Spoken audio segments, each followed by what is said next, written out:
पंडित जी कई वर्षों तक काशी में शास्त्रों का अध्ययन करने के बाद गांव लौटे। पूरे गांव में चर्चा हुई कि काशी से शिक्षित होकर आए हैं और धर्म से जुड़े किसी भी पहले को सुलझा सकते हैं। चर्चा को सुनकर एक किसान उनके पास आया और उसने पंडित जी से पूछ लिया कि पंडित जी, आप हमें यह बताइए कि पाप का गुरु कौन है। प्रश्न सुनकर पंडित जी चकरा गए। उन्होंने धर्म व आध्यात्मिक गुरु तो सुने थे, लेकिन पाप का भी गुरु होता है, यह उनकी समझ और ज्ञान से बाहर था। पंडित जी को लगा कि उनका अध्ययन अभी अधूरा रह गया है। वह फिर काशी लौटे, अनेक गुरुओं से मिले, लेकिन उन्हें किसान के सवाल का जवाब नहीं मिला। अचानक उनकी मुलाकात एक वेश्या से हो गई। उसने पंडित जी को परेशान देखकर उनकी परेशानी का कारण पूछा, तो पंडित जी ने अपनी समस्या बता दी। गणिका बोली, पंडित जी, इसका उत्तर तो बहुत सरल है, लेकिन उत्तर पाने के लिए आपको कुछ दिन मेरे पड़ोस में रहना होगा। पंडित जी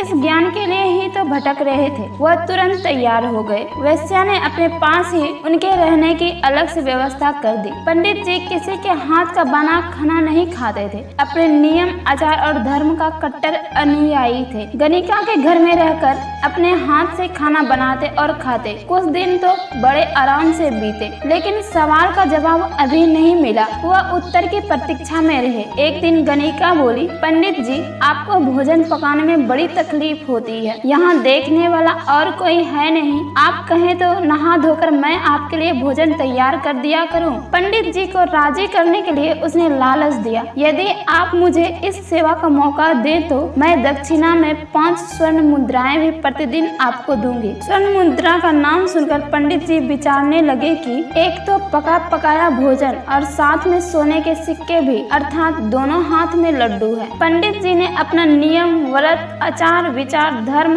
सब कुछ भूल गए। उन्होंने कहा, तुम्हारी जैसी इच्छा हो, बस विशेष ध्यान रखना कि मेरे कमरे में आते जाते तुम्हें कोई नहीं देखे। पहले ही दिन कई प्रकार के पकवान बनाकर उसने पंडित जी के सामने परोस दिए, पर ज्यों ही पंडित जी ने खाना चाहा, उसने सामने से परोसी हुई थाली खींच ली। इस पर पंडित जी क्रुद्ध हो गए और बोले, यह क्या मजाक है। गणिका बोली, यह मजाक नहीं है पंडित जी, यह तो आपके प्रश्न का उत्तर है। यहाँ आने से पहले आप भोजन तो दूर, किसी के हाथ का पानी भी नहीं पीते थे, मगर स्वर्ण मुद्राओं के लोभ में आपने मेरे हाथ का बना खाना भी स्वीकार कर लिया। यह लोभ ही पाप का गुरु है।